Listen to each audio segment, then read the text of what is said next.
Zelensky and Trump will meet at the G7 summit in Canada. This is reported by The Telegraph.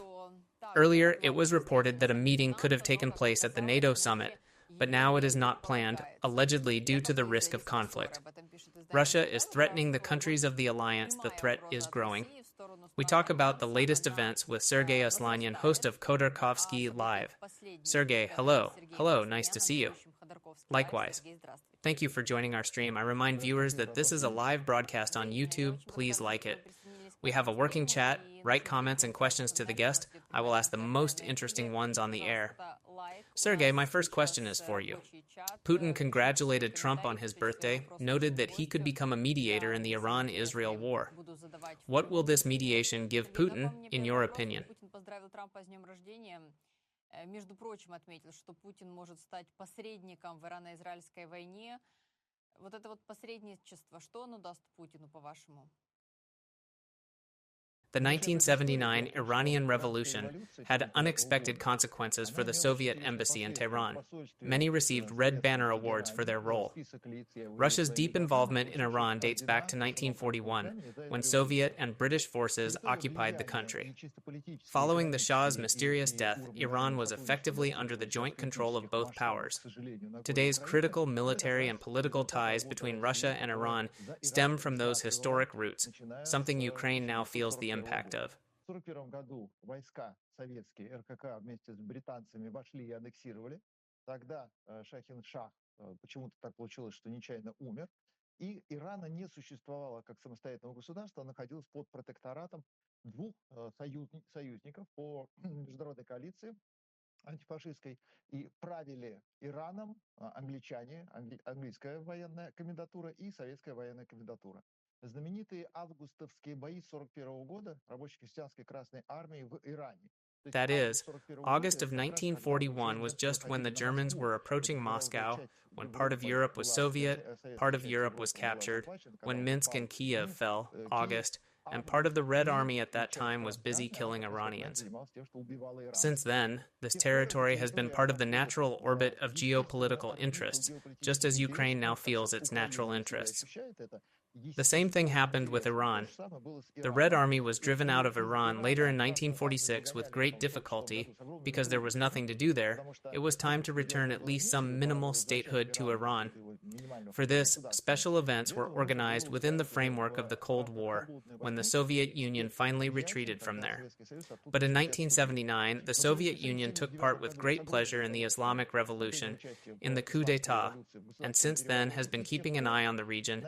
Everyone has the feeling that today's Russia has at least minimal influence in Iran. Iran is a very complex country, a long-standing and sincere ally of Israel until 1979.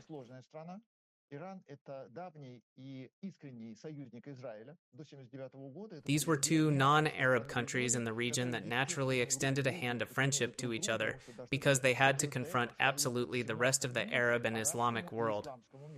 Despite the fact that, contrary to its own history, Persia became Islamic, although it had its own religion before that, they nevertheless remained Persians, not Arabs, and the Israelis, who were also not Arabs, were natural allies for them. In 1979, the situation changed. Iran politically accepted the doctrine of the destruction of Israel not because it had any conflicts. That is, yesterday they were friends and today they decided to fight. But only because the Ayatollahs needed to indicate that now there was some enemy who was obliged to explain the deterioration of the lives of Iranians, because under Mohammad Reza Pahlavi, Iran lived democratically, allowed itself to be a civilized country, and the pearl of this region. The Soviet Union was not satisfied with this because of its orientation towards America. And now, when we see that Trump is trying to throw a small bridge of easy friendliness even on an issue that is not really in Russia's hands, despite the fact that the Shaheeds, aka Geranium-2, are killing Ukrainians precisely because Iran really wants to rearm, really wants to get the Su-35 and has nothing to pay for it with. Since Iran has more sophisticated weapons such as Shaheeds and Russia does not, then here is military cooperation which once again misleads Trump, who thinks that Russia has very good, high-level ties with Iran and that it is possible to negotiate there.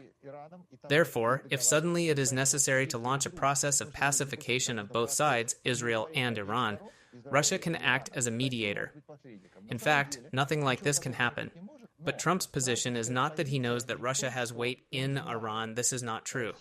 There is an illusion that Russia is present in this region, that Iran is part of its orbit of natural geopolitical interests. But this is not quite true. This is a different game. Trump shows the world that Putin is a good guy, unlike Zelensky. Zelensky does not want peace, he is still resisting, and for some reason sets the task for Russia, instead of submitting for the sake of Trump, giving up territories and closing this issue, because Trump already needs to turn the calendar and there is still Ukraine, Ukraine, Ukraine. And Putin completely undeservedly gets another stripe on his shoulder straps, meaning that he is also a peacemaker in the Middle East. Еще одну лычку на погоны, означающую, что, смотрите-ка, он еще и по Ближнему Востоку тоже миротворец. This is precisely Trump's game in favor of Putin, whom we still have not figured out and cannot understand why the Kremlin agent Trump is arranging such things in favor of Russia and Putin. This cannot be explained by any real circumstances or interests. America has no interest in having a criminal state like Russia, which is harassing not only the region but all of Europe. America and Europe have no interest in having a fascist regime that can, at its whim, start a war at any moment and kill any neighbor. But when Trump allows Russia not to be considered a criminal, not to be considered an aggressor, not to be considered a fascist state, but to be considered a political participant in the processes, a significant peacemaker in a country that is for peace, then Trump's piggy bank of fantastic conclusions is supplemented by the proposal. Come on, my dear man, Volodya, if anything, try on the Middle East as well. You are a peacemaker, what difference does it make to you? You can reconcile Myanmar and the Uyghurs, and if anything, the Iranians? And the whole world is watching, which, look, really confirms Trump's words.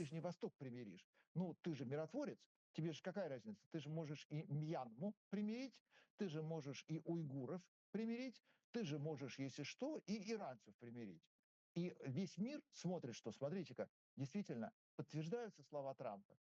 Putin is good, Zelensky is bad. Putin is for peace, Zelensky is for war. And Putin is so much for peace that he will literally receive an order from Trump in an envelope, and he will definitely reconcile, bring peace to this region, and, of course, reconcile Israel with Iran. There is a feeling of some kind of global catastrophe. Because the fact that Trump is looking for excuses for Putin, that he is giving him another and another chance, shows him as a peacemaker. Honestly, you say that it is not clear why he is doing this. It is really not clear. Whether it is some kind of boundless faith of Trump or personal interests, or Putin simply knows how to entice Trump, it is not clear at all. Do you have any versions of why Trump makes such concessions, such cooperation, such relations, such conversations with Putin? On his birthday, he talked to the bloody dictator. The example of elderly people whom we observe, including in the circle of our relatives, shows that their long-term memory still works, but their short-term memory does not. В свой день рождения он разговаривал с кровавым диктатором. На примере пожилых людей, которых мы наблюдаем, в том числе и в кругу своих родственников, мы видим, что у этих людей, у них долгосрочная память еще работает, а краткосрочная нет. That is why they do not remember the events of this morning very well, but they willingly tell how in 1917 they were sitting on a bench mending boots, and at that moment the hetman's government, then German soldiers, then Soviet government passed by. Here we see that Trump, who this weekend already crossed the critical age threshold, he is too old to count on common sense, is exactly as in the gerontology textbook, in the situation of a person who does not remember what happened yesterday, but remembers very well that last time Putin was a good guy. Since then, he has a clear understanding that on Kreshchatyk, if you want to fix your boots, there on the left under the arch in 33rd sat a master. His name was Nikolaevich. He sharpened boots very well. And if you need a basket, you can go to the market where Bob Maria was selling. She also had a man, that is, in the person's head. There is a very good picture of what is no longer there, of what was a long time ago. Once upon a time in his memory, a basket, a shoemaker, a watchmaker. He remembers where what delicious food was sold. If you bring him out into real life now and take him along Kreshchatyk, he won't recognize him and will be offended, saying, "Wait a minute, where? That craftsman who fixed my boots with horseshoes in 1933 should be here." Он не узнает и обидится. Он скажет: минуточку, а где? Вот здесь полагается. Здесь должен быть тот мастер, который мне сапоги подковками подбивал в 1933 году. But here, I remember, I drank a very good basket. I then went mushroom picking with it for 30 years. What's the matter? Give me all this back quickly. Old age works like this. When we look at Trump and see that he has very good pills, good psychiatric drugs, but the doctor regularly changes the prescription, and therefore he sometimes speaks, sometimes doesn't speak, sometimes remembers, sometimes doesn't remember, sometimes smiles, sometimes flies into a rage. It is clear that he has a very unstable mental state, and the doctor is trying to select the next drug. It is clear that the next one is stronger than the previous one, and this does not help the person at least stop attacking those in the office who are not dressed properly. It will not be possible to change this situation. We are all trying to get through to Trump with arguments. He is the president. He is number one on planet Earth. He rules the most important, strong, and honest state on the planet. And so, of course, we will now sit down, tell him, he will understand, analyze, and draw the right conclusions, abandon his delusions. Firstly, this does not happen. Through squabbles on the internet, which are always fruitless, we try to convince someone who is dissatisfied with our point of view, our position, and nationality. По склокам в интернете, которые всегда бесплодны, мы пытаемся переубедить того, кто недоволен нашей точкой зрения, нашей позицией, нашей национальностью. We can't convince them. We can avoid getting involved in a squabble. You can't convince an old man that the world looks different than in his head. He can listen to you if the drugs are good. By the evening, he will not have forgotten what he said in the morning. This is why we are surprised every time why Friday Trump is so different from Wednesday and Thursday is different from Tuesday. Because in the morning, everything is fine. New drugs are needed. To explain with arguments that Putin is a criminal, created a fascist destruction machine, he can only be stopped by military means, and if the pill is good, Trump says, yes, yes, yes, you say sensible things. But in the morning, he does not remember it. Angela Merkel, who warned in the book that Trump favors, adores, admires Putin, was absolutely right. This diagnosis cannot be erased. For him, Zelensky is forever an enemy because he did not sell the dossier on Hunter Biden. For him, Putin is forever a friend because he allows himself to do what Trump dreams of, to give a broad, large-scale blow, to attack, to bite. Only Putin can do that. Trump is now trying to start a civil war. California and Texas are already burning. This shows that Putin is an idol for him.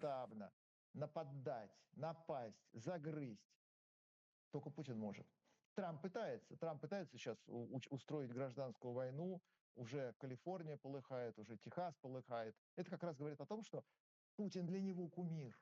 This is exactly how we need to act. This is how he brought in troops, and these are our own Americans, not the illegal migrants he is talking about, but legal Americans with work permits, with long biographies in America. What picture? Putin can do it, and I want to, too. We will not be able to wait for the time when this very old man with serious psychiatric deviations, which have already become irreparable and irreversible diagnoses, will suddenly start to treat the world, Ukraine, even America differently, not to mention Putin.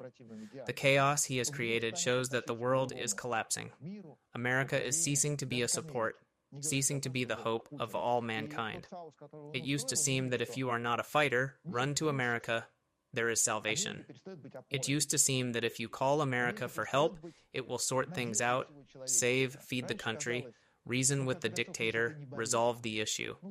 No. We see that one very sick and shameless person has destroyed, defiled, and broken everything that was ideal and standard in 4 months, and he has not finished yet. He will not stop under any circumstances.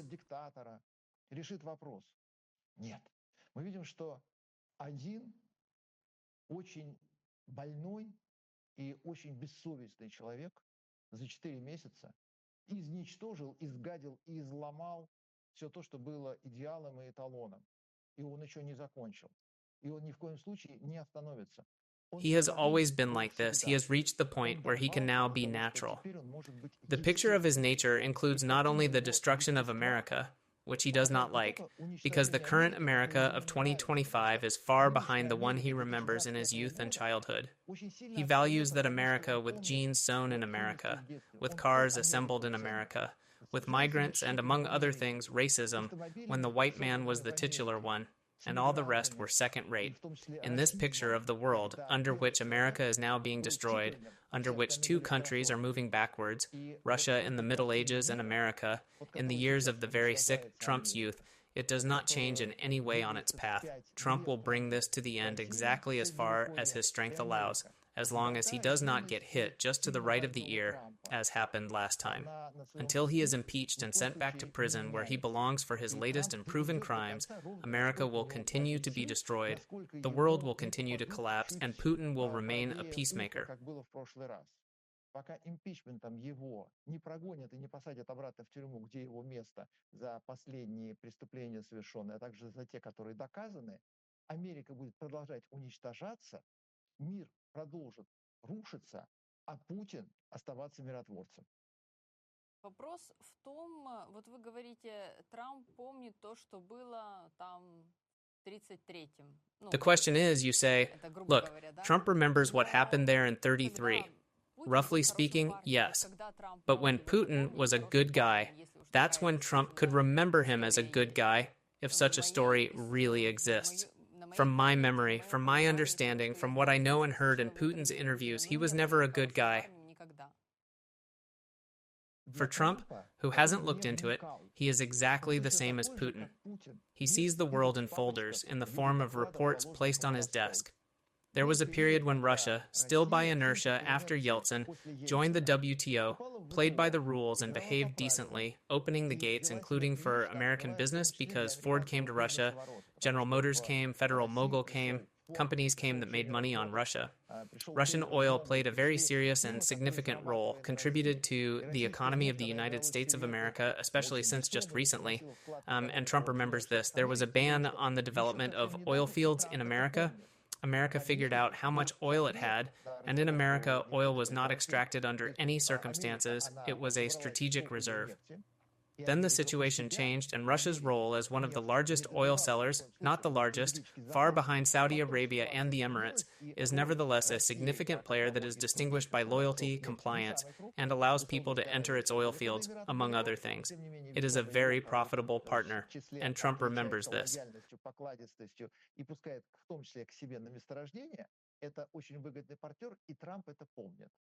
The fact that Trump began to pay attention to Putin only as an appendix to the country is what shaped the relationship, because it didn't matter how much of a specialist, professional, or person Putin was. What mattered here was the country, and there was a good attitude towards the country. This was the fashion of Yeltsin and Gorbachev's perestroika, when suddenly Russia realized that this was a country where you could now live, and most importantly, you could earn money. Russia had a period, but a whole decade, starting with Gorbachev's perestroika and part of Yeltsin's first term, when this country allowed itself and others to breathe freely, when it was not an aggressor, when it was disarming and was ready to trade with the entire world and not go into confrontation. This is what shaped the image of the country, to which Putin's image was later added.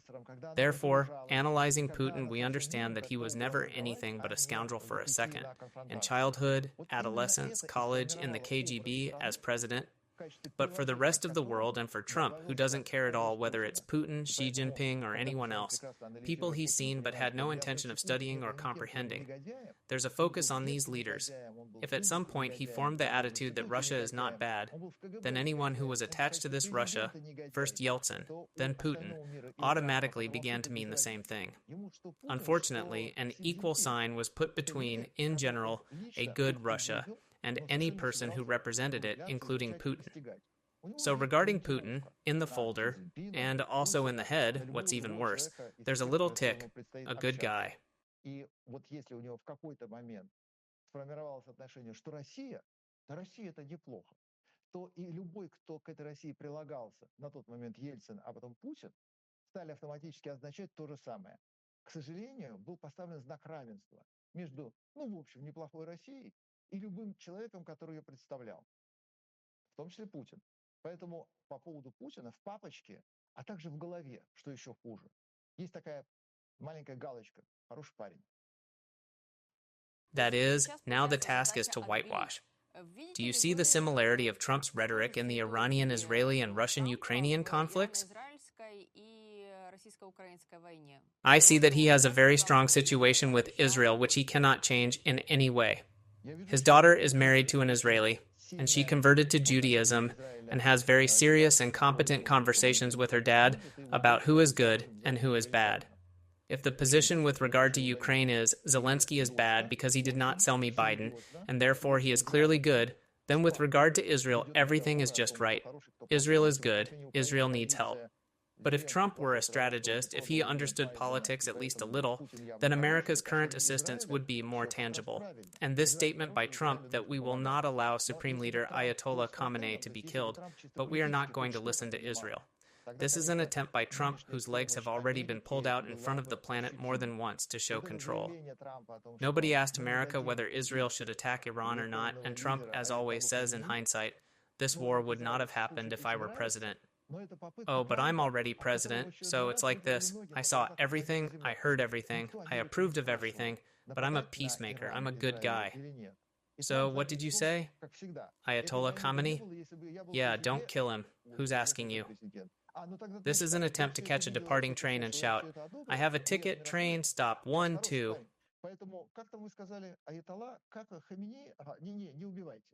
Кто ж тебя спрашивает? То есть это попытка уходящий поезд догнать и крикнуть: «У меня билет на этот поезд, поезд, стой, раз-два». No, but America does have a lot of weapons. They have special bunker bombs that destroy at great depth. Israel has them too. What happened now in Iran, an earthquake measuring 2.5 on the Richter scale, is precisely the result of the use of those very bombs. This earthquake, in fact, is just the destruction of an underground facility. Iran said that America is clearly behind this scenario, and Trump says, no, we are not. And if anything happens, Iran said, we will attack you and show America who is boss here, and of course, we will punish you for your unrighteous behavior. This is exactly Israel's dream, for Iran to be so stupid and raise its tail on America, because in order for Israel to defeat Iran now, a ground operation is needed.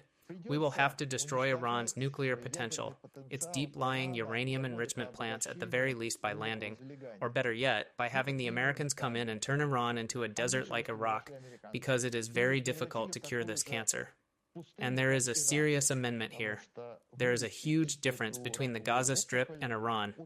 There are no terrorists in the Gaza Strip. There are children there, terrorists of kindergarten age. There are grandfathers there, elderly, scraping along the street with their last strength, leaning on a cane and a donkey. Terrorists. There are housewives there, who have many children, who cook beautiful, delicious food from morning till night.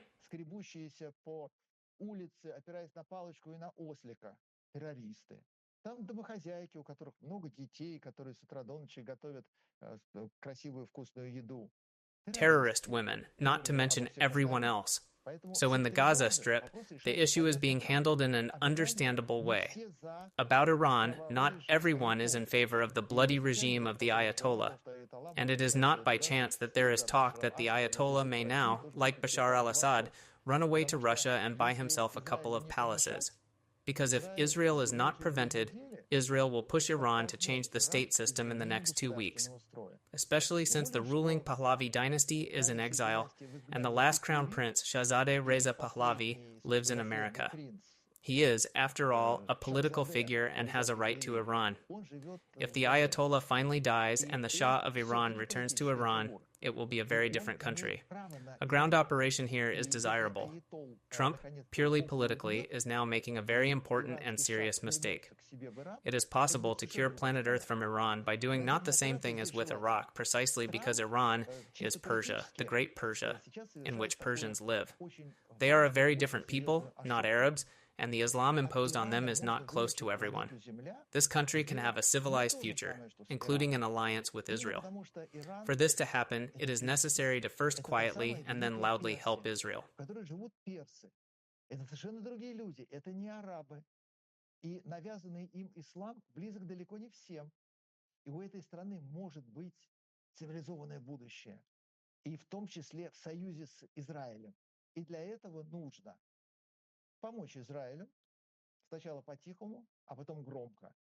But since Trump learned about the existence of Iran only the day before yesterday, and before that his daughter told him only about Israel, about Hezbollah, about the Hussites, and he does not know about Iran yet, he has no solution. He is trying, of course, to make the maximum mistakes that are within his power, because if America intervenes in this conflict, then we will not get the same news in 10 years. Israel will not be able to permanently discourage Iran from building nuclear weapons. There will be serious damage done now. Then there will be new generals, new designers, new engineers, new technologists to replace the ones that were killed, new factories. And since the Ayatollahs have not been overthrown, and the Ayatollah's only task is to explain why Iran must be a bad country and why it must be bad to live in Iran, because there is Israel as a convenient enemy that must be defeated, then as long as the Ayatollahs remain in place of the Pahlavi family, there will be no serious victories for decades, because Iran now, of course, will be defeated. Its army today is weak, but it is still fighting back. Wave after wave of Israeli Air Force assaults and bombings, but this is pushing back, not solving the issue. In 10 years, Iran will rebuild, and Iran and its Ayatollahs will again be making missiles and bombs, including nuclear bombs, against Israel. And only America, right this very moment.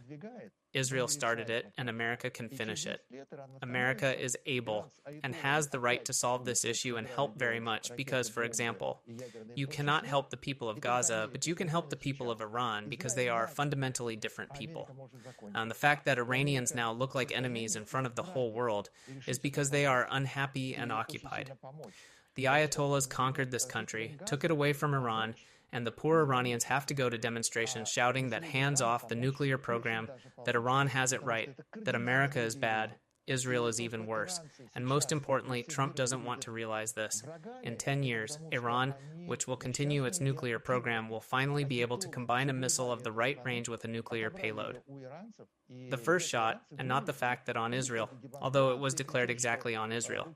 Now, Pakistan is the only one who openly declared support to the people of Iran and said that if something happens to Iran, and it is already happening, they with their nuclear capabilities will also participate.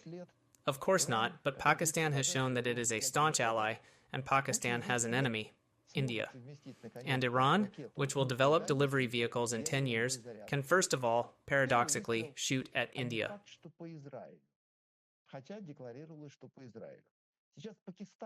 Единственный, кто в открытую заявил поддержку народу Ирана и сказал, что если сейчас что-то вдруг с Ираном произойдет, оно, правда, произошло уже, то мы со своим ядерным потенциалом тоже примем участие. Конечно же, нет.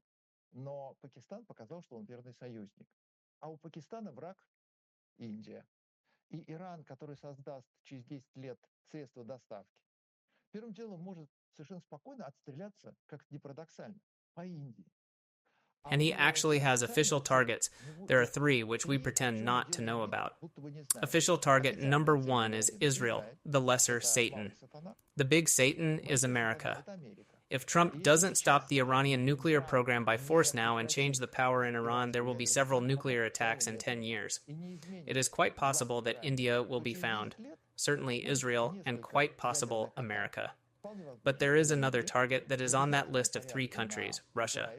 Why has Iran, being, as it seems, if not a friend, then at least an accomplice of Putin, not received any hints and solutions from Russia on Syria? And it has to reinvent the missile and enrichment itself. Why doesn't Russia give Iran a nuke and a nuclear missile? Because Iran will definitely shoot at Russia. Absolutely.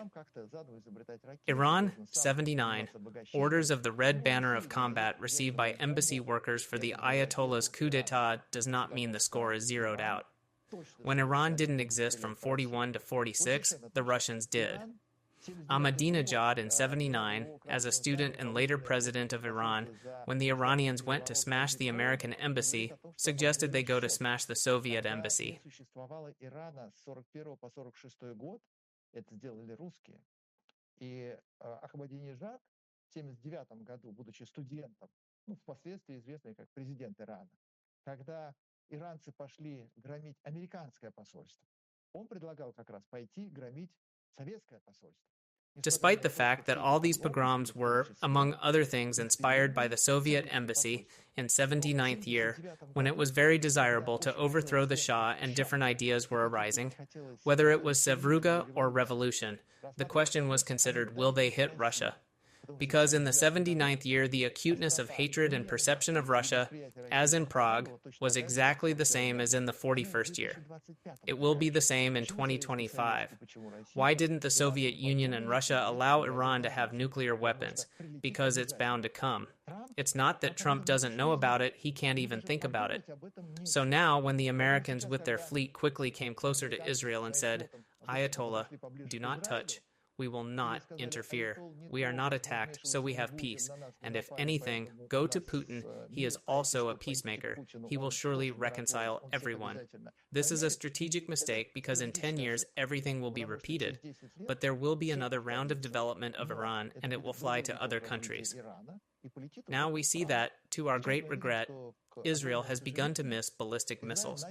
Earlier, the David's Pass Hetz 2, Hetz 3 did not allow missiles to fly over the territory, but now we see that Iran still has something against the Israeli air defense systems, the most advanced in the world, and there are attacks on residential houses.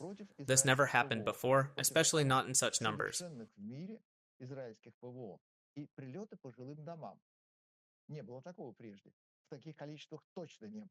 So Iran is ahead of Israel here. Israel will deal with it, but you can't bring people back.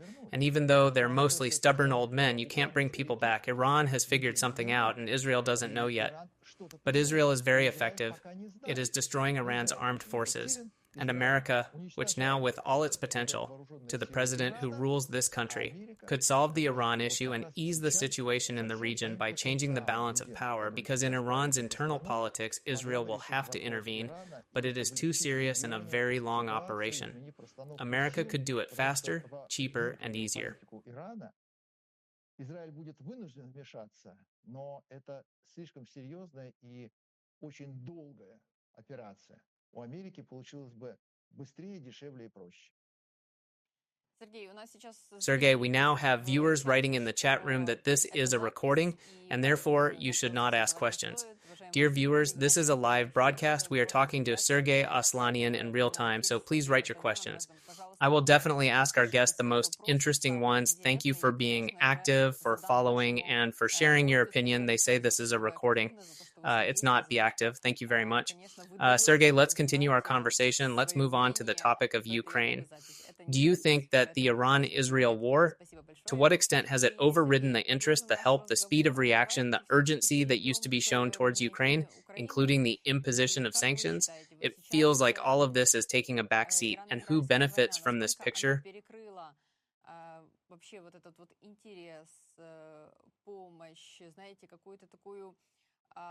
Быстроту, нагальность, вот в украинском языке есть такое слово хорошее, помощи Украине, введение санкций, как-то такое ощущение, как будто это все отходит на второй план. Nobody cares about Ukraine, and this is a purely European problem. Primarily Poland, Latvia, Lithuania, and Estonia, i.e., Russia's neighbors. The same Poland took an absolutely sincere part in rescuing and helping Ukrainians. Mark Rutte, who also helped as prime minister, is now trying to do something useful for Ukraine within the NATO alliance, but so far without success. It remains a purely regional problem. Israel, on the other hand, is a worldwide problem. What is happening now between Iran and Israel is not just drawing attention and redistributing focus, but is changing the flow of arms and money to that front. America is already taking some of its weapons out of Ukraine and redirecting them elsewhere because it believes it is important to stand its ground there. The U.S. is protecting its interests because America has an interest in Israel, but Trump has no interest in Ukraine. A dangerous trend is emerging. America supposedly lacks the strength, resources, potential, and desire to solve all issues at once. And if Ukraine is there, and Israel is here, Israel is given priority, of course, because it is impossible to wage two serious wars at the same time. This is damage, this is damage, this is a very serious problem that is not good for Ukraine.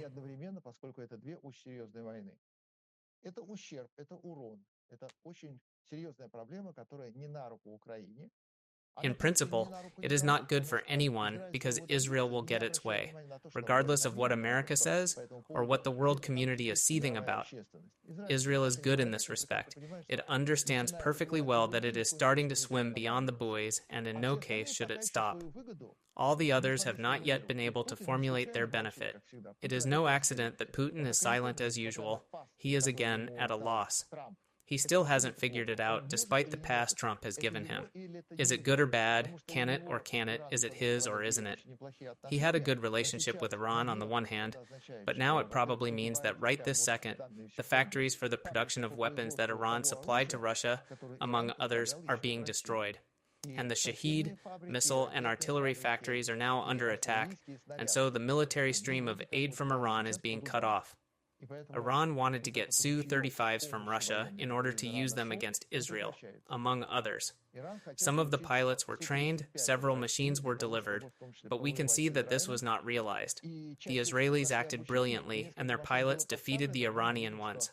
Сыграть они никак не сумели, и израильтяне обыграли прекрасно совершенно, потому что израильские летчики иранских летчиков разбили.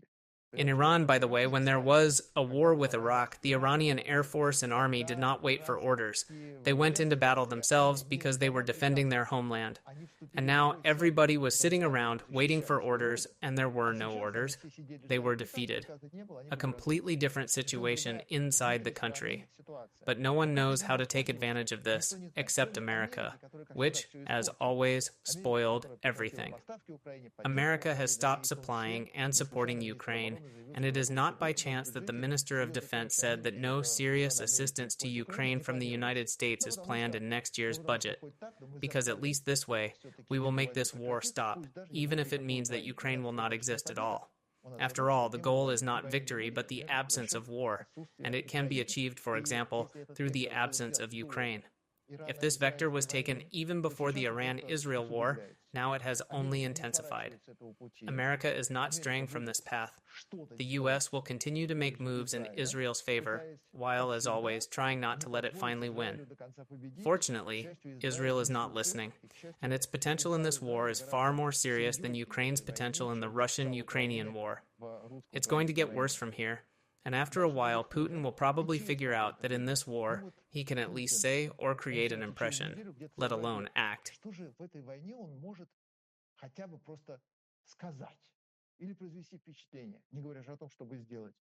And he will start saying something strange because he is a peacemaker, and Biden has already passed the baton to him, so he should probably do something about it. But since Putin's thought process is not very productive, he is still at a loss and can't say anything at all. The only thing he seems to be doing is condemning something, and he may have mentioned it to someone in a phone conversation. After all, he is a peacemaker. And then there's the Russian Gulf, Israel, Iran, oil prices, weapons. Putin stops getting supplies from Iran and oil prices skyrocket, which is the best case scenario for him. Because if oil goes up in price, that means Putin has extra money for war again. Thanks to Iran for setting up Israel. Once again, there is nothing to say about this. Now the logistics of the routes will change, oil will no longer follow the usual corridor, and the whole world will have to reorganize. This will also affect the price. Putin benefits from that, that's fine. And if, for example, Iran in its boundless stupidity still closes some strait, as promised, and the main recipient of oil through this strait was China, China will turn to Russia again. So Russia will win again on Iran's stupidity. Also good, but not now, not today, because Iran has not yet made all possible stupid steps. Какой-нибудь пролив, который он обещает перекрыть, все-таки перекроет с дугу, а главным, кто через этот пролив получал нефть из Ирана, был Китай, то Китай опять обратится к России. Значит, Россия опять выиграет от глупости Ирана. Тоже здорово. Но не сейчас, не сегодня, потому что Иран пока еще всех глупых шагов не совершил.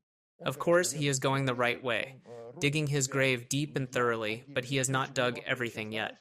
Moreover, Iran is a special country. Why is Israeli intelligence so effective? Not only because Israelis are smart, but also because Iranians are corrupt. And not only because not everyone supports the ATO, but because it is an Eastern country where almost everyone is corrupt. Iran is a country of severe Islam, Sharia courts, Islamic Revolutionary Guard Corps, and 3 armies: military, police, and punitive political. At the same time, there is a dry law, but bootleggers work around the clock. You can buy alcohol without any problems, despite the prohibition, because bribes are taken by Sharia judges and police officers who feed off of it. This is in a country where such cases can be stoned to death, but businesses, hotels, and police are built on it. When Israelis needed to know the exact zip code, floor, and location of beds in the apartment of an engineer who was mistakenly called a scientist by translators, it was not a nuclear scientist, but a technologist, a man who did not invent but simply performed. Квартире какого-нибудь очередного инженера, которого по ошибке переводчиков называют ученым. То есть это был ядерный ученый. Нет, это был технолог. Это был человек, который не изобретал, это был человек, который делал. In order for it to arrive under his pillow, you need to talk carefully to the letter carrier, let's say, to the address table. In Iran, it is like in the anecdote, they will take Lenin out of the mausoleum for a dime. Everything is organized there in such a way that any data can be easily bought, and Iranians will gladly surrender everything for $1. That's why the regional Israeli intelligence is so effective, which, in conjunction with the US, has figured out Iran perfectly and knows all the right answers. And since Iran can't do anything about it, it is left vulnerable. Israel benefits from this. Its intelligence is always fresh, freshly bought, neatly packaged, and well marketed. Israel benefits, but the rest of us can't work like that. They don't succeed.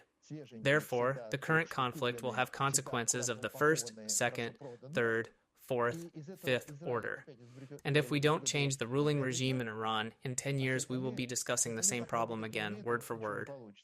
И поэтому нынешний конфликт, он будет иметь последствия первого порядка, второго порядка, третьего порядка, четвертого порядка, пятого порядка. Но если не изменить правящий режим в Иране, через 10 лет мы опять будем обсуждать слово в слово эту же самую проблему. Sergei, you say that the conflict between Israel and Iran is a global situation, while the confrontation between Ukraine and Russia is more of a regional story. Let us discuss it on the basis of the fact that, as you said, Iran, except for Pakistan, which has already declared its readiness to support it, has virtually no allies, and Russia is still, as you put it, in contemplation. In my view, the outcome of this war is more or less clear. Israel does not give a specific time frame, but military experts suggest it could take about 2 weeks. Personally, I do not dare to make predictions, because we have heard such timelines more than once. And if we go back to the Russian-Ukrainian war, it now involves China, DPRK, Russia, Iran directly or indirectly, and the countries of democratic Europe are under threat.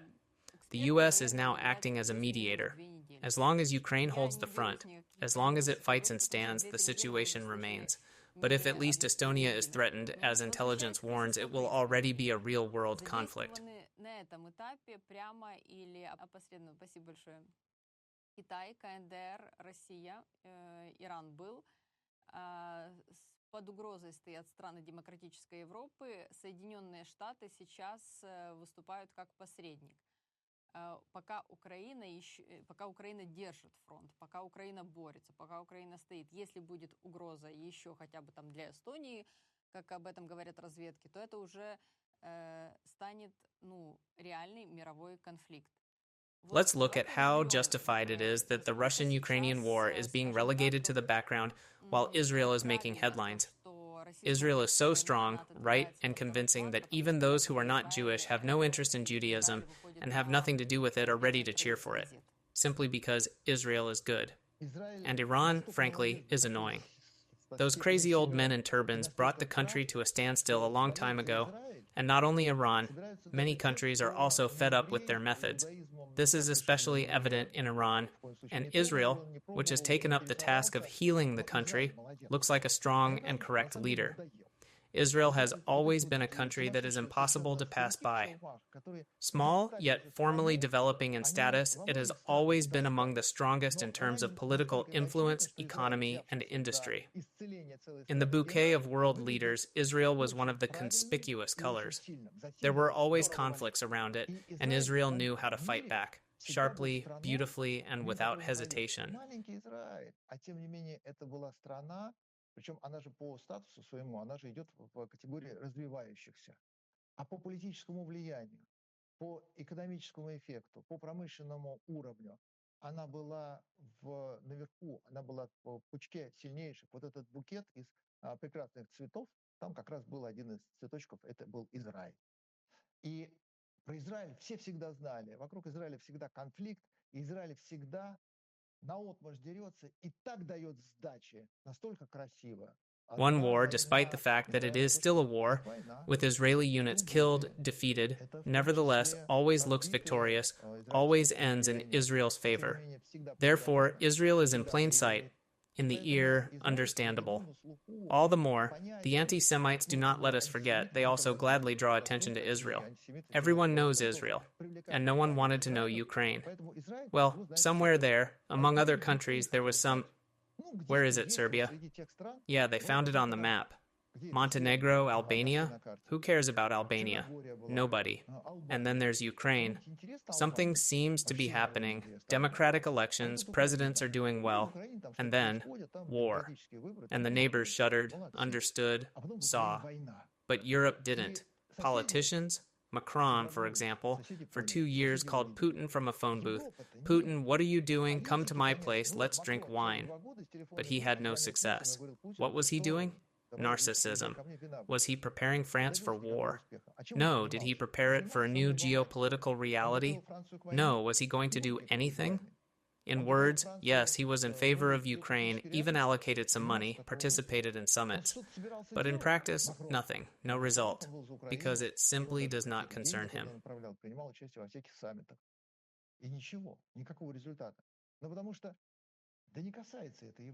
Germany, especially after Merkel, when she was replaced by a man who ruined everything.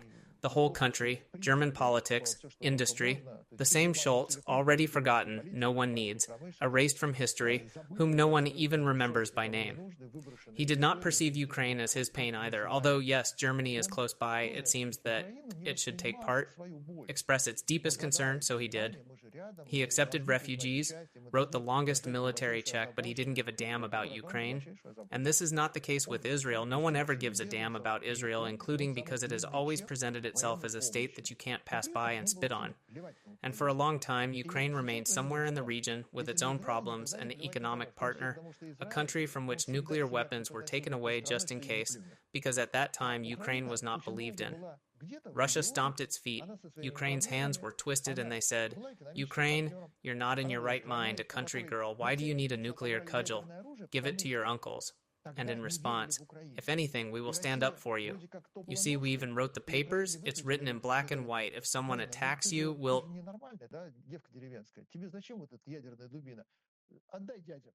А мы, если что, мы за тебя заступимся. Видишь, вы даже бумажки написали. И вот тут написано, что если на тебя вдруг кто-нибудь, так это мы. These papers have already stopped even being discussed. It's not funny. But the conversation was exactly like this. Ukraine, who are you anyway? You exist somehow, right?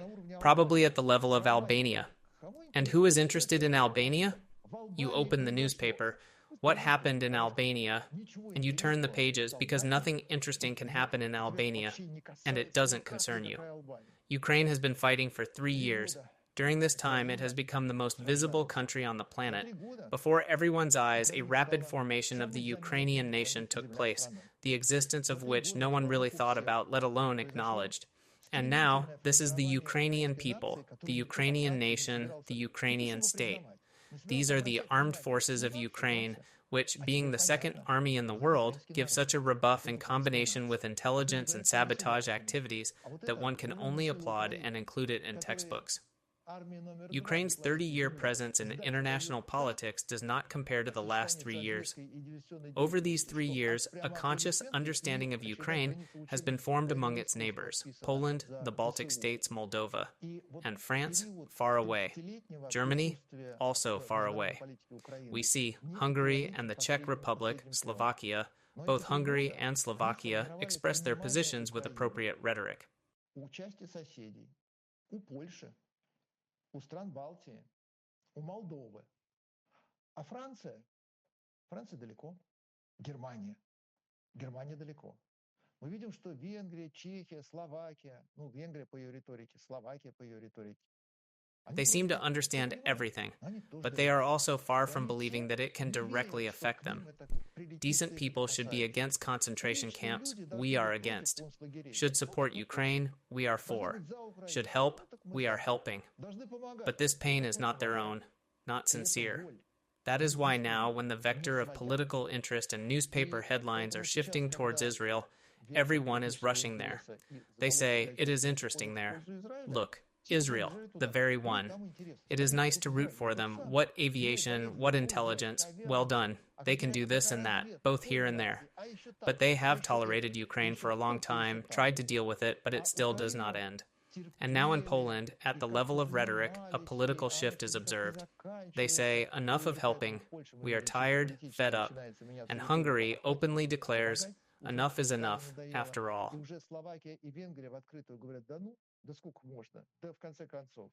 And this is because 3 years of Ukrainian statehood, paid for with blood, made a very strong cementing impression, but few have yet loved, understood, accepted Ukraine. Although politeness seems to require being on its side, now they are starting to wake up. Merz has appeared, Starmer has appeared, even Macron has found a second wind. They are trying to do something, but it is clear that Europe, the strongest civilizational product of humanity, on the one hand, is heavily Islamized, and on the other, despite Schengen and the EU, is in a state of feudal fragmentation. On the issue of Ukraine, it has neither unity nor understanding that this is the end for it now, because it did not give Ukraine the opportunity to win this war. The end. The three leaders understood this. Even Melania understood this. But another thing is that Italy has no troops, no army. There are only toy units for parades. Ukraine deserves not just participation, but victory by all of Europe. But Europe does not take on this obligation. It stands for everything good and against everything bad. We will not fight. We will ask again every time. Is this for sure? Is this in favor of Ukraine? Is this necessary? Oh, well, then we will help you a little more. Победы всей Европой. А Европа не принимает на себя этого обязательства. Европа за все хорошее против всего плохого. Воевать мы не будем. Мы каждый раз переспросим, а это точно, да? Это в пользу Украины? А это надо? А, ну хорошо, ну тогда мы вам еще немножечко поможем. Russia has not slept for a single day. It has staged several provocations against Poland. Belarusian helicopters flew there. Russian missiles and drones arrived, resulting in the deaths of Poles. Over the past 3.5 years, Poland has shown that it is a close neighbor, it is on the front line, nearby, next, but at the same time, it has not prepared for anything during all this time. Estonia, which attempted to detain a Russian tanker, received no support from either Europe or NATO. NATO aviation covered Estonia's naval operation but immediately retreated. It was a Polish MiG-29 fighter during an attempt to detain the Jaguar vessel. Estonia was abandoned. Ukraine, no, but Estonia, yes. And Putin saw it. He sees that over 3.5 years, Poland, despite all understanding, has remained unprepared. The sky is open. Come in, fly in, shoot, do whatever you want. Estonia acted strictly within the mandate, competently and prudently, but received no support. So it can be attacked. We see how in Europe, in the eyes of smart, educated people who govern states, Ukraine has been killed for 3.5 years, and this is accompanied only by phrases, yes, this is bad. Now in conditions of direct confrontation and escalation, attacks are already beginning on Estonia, and again, yeah, this is bad. Poland has been tested for strength more than once.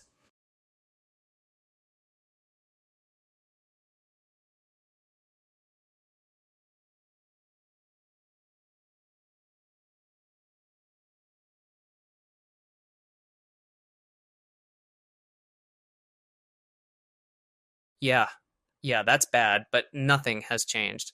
No one is going to help Estonia, no one in Poland is going to sober up and understand that it's time to prepare and strengthen the army. Although Germany has said that in the coming decades it will double the number of armed forces because war, as they say, is on the threshold. Although it has been on that threshold for 3.5 years already. The reaction to Israel is always quick, to Ukraine, always slow. Europe has no reaction at all to Estonia. Europe overslept, responded with a resolution and a meeting. Something happened there.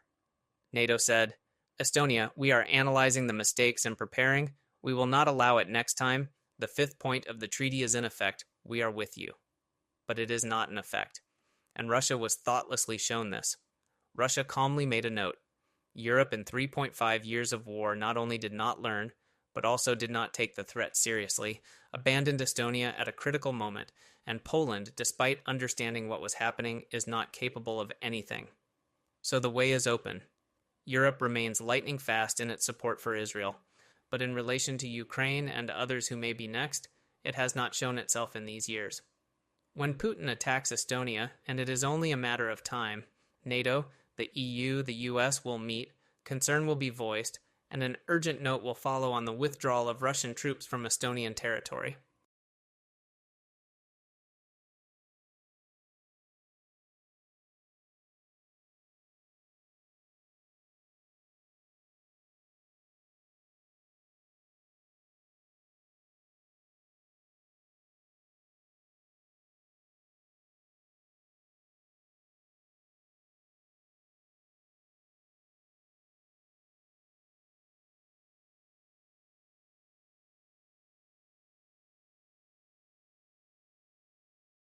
But Estonia will be alone, and it knows it. In its doctrine, Estonia has written that it is not going to smoke out the occupier from its land, but intends to not let him in at all. That is, little Estonia officially declares, if war is inevitable, it will strike first, and no one will help it. But it can afford it. It has a conscript army, a large reserve, and simply no other options because if they enter Estonia, they will not leave. And Europe will again express sympathy, accept refugees, provide humanitarian aid, but this is not it.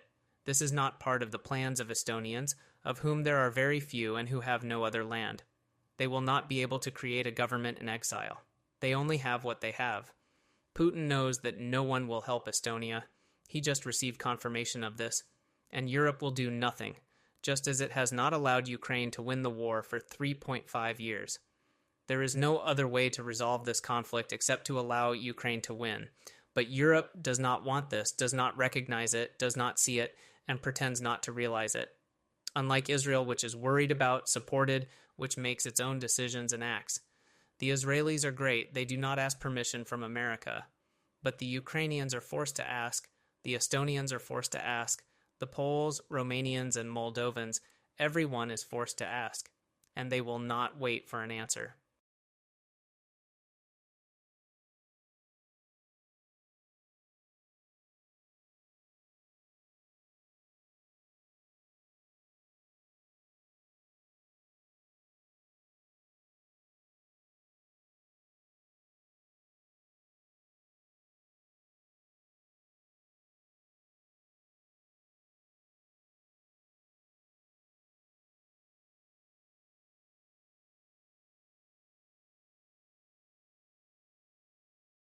Unfortunately, Sergei, the forecasts are disappointing, but I am grateful to you for the analysis and for joining our stream. I would also like to continue this conversation, but time is running out. To the viewers, thank you very much for your activity in the chat. The recording of the conversation with Sergei Aslanyan will be available on our YouTube channel. Support us with a like, write in the comments what you think about this conversation. Sergei Aslanyan, the host of Khodorkovsky Live, was a guest of this stream. Thank you.